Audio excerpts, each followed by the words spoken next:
A vida universitária é uma grande aventura. E literalmente é uma grande aventura. No primeiro dia de aula, você chega lá e começa uma calorada. Pessoas rapando a cabeça um dos outros. Pessoas vestidas de roupas super estranhas. Você não sabe onde é sua sala de aula. Você sai andando pelo lugar procurando a sala de aula. Você vai no bandejão e é uma aventura. Você nunca sabe se a comida vai estar viva ou morta ali, literalmente, não? Você sai andando pela universidade e aí você vai na primeira aula. A aula é das 8 até as 10 da manhã e o professor te libera às 10h05. E sua próxima aula fica do outro lado da universidade. E você não sabe como chegar do outro lado. Literalmente, a vida universitária é uma aventura, amém? Muitos mudam de cidade, vão morar em outra cidade, moram numa rap, que até então ninguém nem sabia o que era uma rap. Outros viajam de busão por muito tempo. E se a gente lembra da vida universitária, o primeiro dia é o mais incrível de todos. Mas, infelizmente, no dia 20 de fevereiro de 2025, o quarto dia de aula de 12 universitários, na verdade, foi o começo da vida universitária deles e o fim. Em Ribeirão Preto, 12 universitários, na verdade tinham mais universitários, saíram dessa situação 17 pessoas feridas. Eles estavam no ônibus universitário voltando para casa. E um caminhão se chocou com o ônibus. E, infelizmente, 12 universitários foram mortos. O mais jovem tinha 17 anos. O mais velho universitário tinha 26 anos. A vida deles acabou ali. E o mais triste é ver que um dos pais tinha recebido uma mensagem logo de manhã. Pai, estou aqui na aula e está sendo incrível. Qual que é o ponto, irmãos? O mundo é cruel. As pessoas estão morrendo a todo tempo. E o ministério universitário é o mesmo. Muitas vezes no ministério universitário nós pessoas que temos tempo, temos recurso, há tempo suficiente para fazer as coisas. Mas basta um caminhão para que isso aconteça. Quero animar cada um de nós a entender nessa manhã a importância do nosso ministério, amém? Estão animados, universitários? Para isso vamos entender um princípio na Bíblia, em Atos 17, versículos 7 ao 10. Por que é importante você sair daqui com essa convicção? Vamos em Atos 17, versículos 7 ao 10. A Bíblia fala sobre universitários, amém? Ah, mentira, não. Pega o bizu. Os universitários de matemática sabem o que é isso, não? Atos 17, versículos 7 ao 10. Fica a dica para os matemáticos. Tá? Fala, eram ao todo uns 12 homens. Paulo entrou na sinagoga e ali falou com liberdade durante 3 meses, argumentando convincentemente acerca do reino de Deus. Mas alguns deles se endureceram e se recusaram a crer, e começaram a falar do caminho diante da multidão. Paulo então afastou-se deles, tomando consigo os discípulos, passou a ensinar diariamente na escola de Tirano. Isso continuou por 2 anos, de forma que todos os judeus e os gregos que viviam na província da Ásia ouviram a palavra do Senhor. Uau, olha que incrível! Paulo pregando a palavra, ele viu pessoas fechadas. O que Paulo decidiu fazer? Eu vou na escola de Tirano. Tirano provavelmente era um professor, um filósofo retórico, que estava ali discutindo sobre questões filosóficas, e Paulo viu nesse ambiente uma oportunidade para ele pregar a palavra. E muitos teólogos discutem se realmente foi evangelizado, porque aqui fala que em 2 anos a Ásia toda escutou a mensagem. Muitos discutem se realmente foi em 2 anos, ou se foi um período que começou uma estrutura forte para a igreja, para evangelizar. Qual que é o ponto? Por eles focarem nos universitários, o mundo foi evangelizado no 1º século. Qual que é o ponto, irmãos? O ministério universitário é um ministério poderoso para Deus. É um ministério de onde pode sair a maioria dos líderes que vão implantar outras igrejas ao redor do mundo. Quero inspirar cada um de nós a ver o ministério universitário como um ministério poderoso, amém?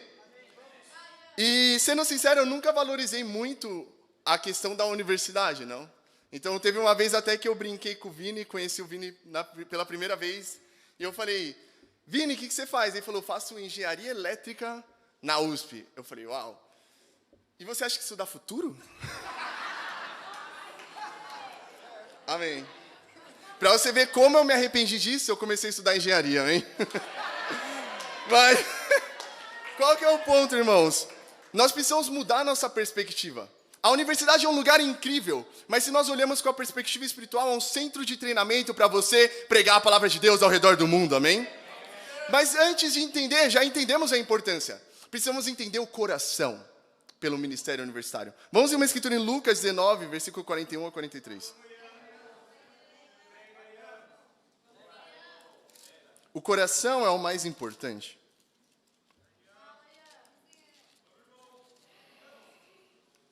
Lucas 19, 41 a 43.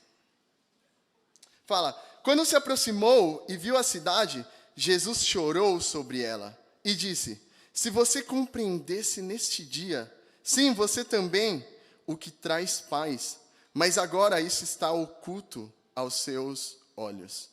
Jesus, quando ele olha para Jerusalém, a cidade prometida, ele olha para ela e ele não vê de qualquer forma, ele vê com tristeza. Porque ele vê o pecado que estava no próprio povo de Deus. Para pensar, como Jesus estaria se ele chegasse hoje na USP? Se ele chegasse hoje na UFRJ? Se ele chegasse hoje lá em São Carlos, em Campinas?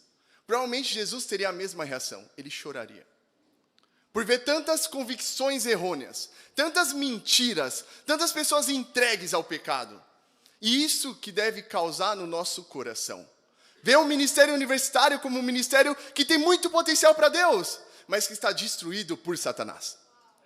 E devemos não ver isso e ficar com raiva das pessoas, olhar para isso e ficar somente triste, ou qualquer coisa assim, mas ficar indignado e trabalhar arduamente para Deus, amém? Por isso o título da pregação é o coração para batizar universitários, amém? Bom dia, família, meu nome é Ian Maia, sou casado com essa incrível esposa aqui, Olímpia, amém? Essa gringa linda, e queria muito agradecer ao Vini e à Bia por ter confiado essa pregação pra gente, amém?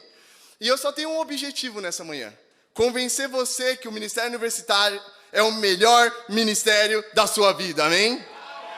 Para os solteiros, o Ataíde vai falar depois, amém? Mas para os universitários, esse é o melhor ministério, amém? E o tempo é escasso, nós precisamos trabalhar hoje duro para Deus, amém? Para isso eu tenho 2 pontos para nós essa manhã. Vamos em Mateus, capítulo 9, versículo 18.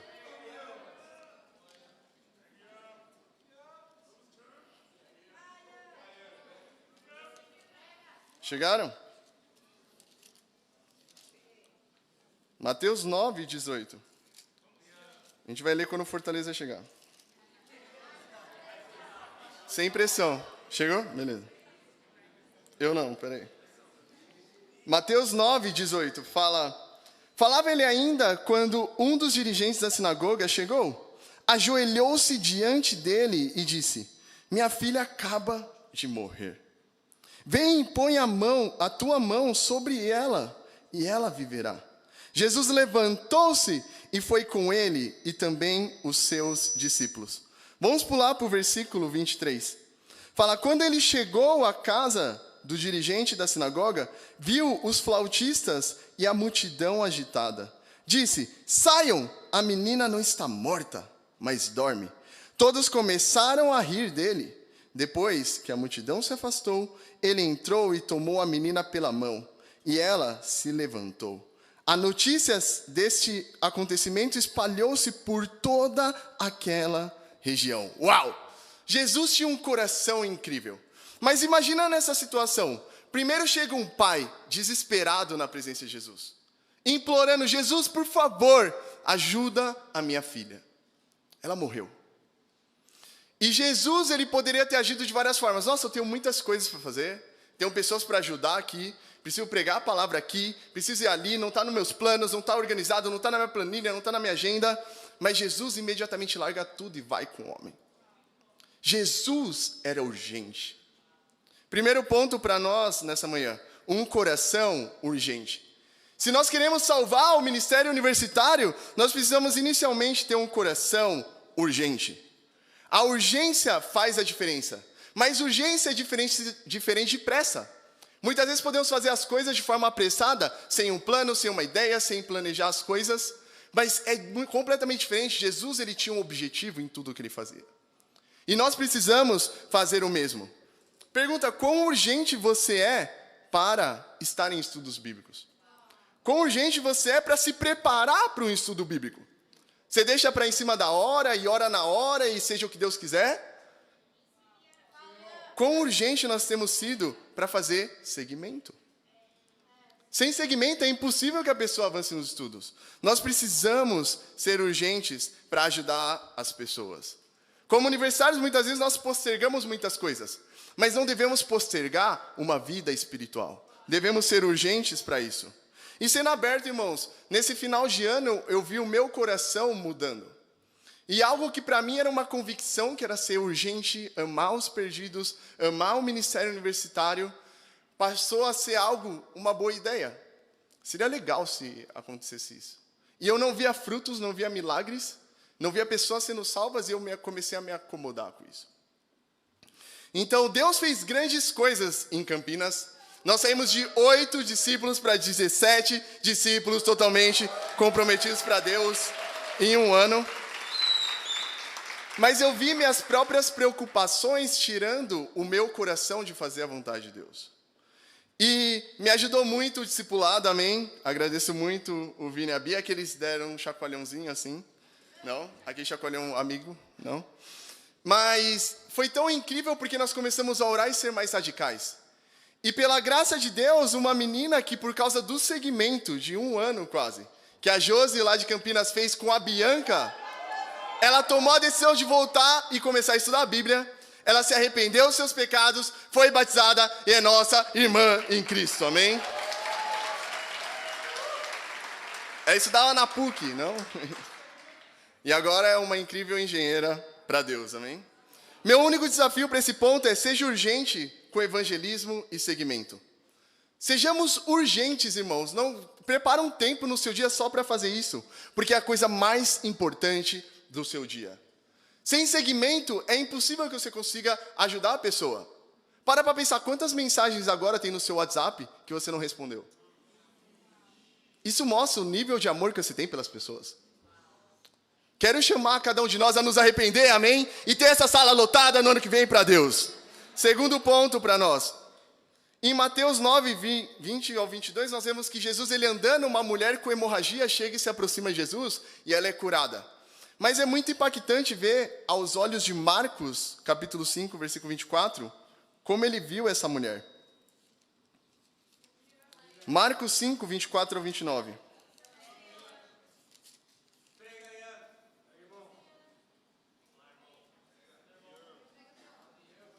Marcos 5, 24 ao 29, fala: Jesus foi com ele, o homem, não, que pediu ajuda. Uma grande multidão o seguia e o comprimia.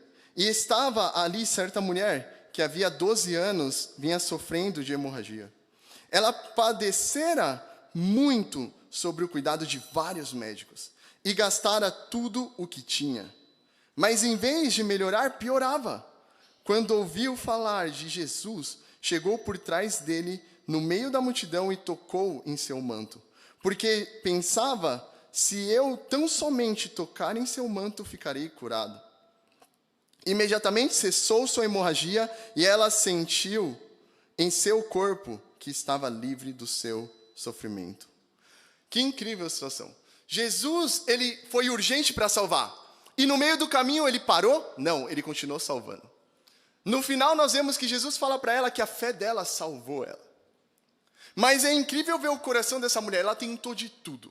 Ela fez o impossível para tentar ser curada. Imagina, ela gastou todo o dinheiro dela para buscar a cura. Para os universitários, dinheiro não seria, vocês não podem se conectar tanto com isso, não?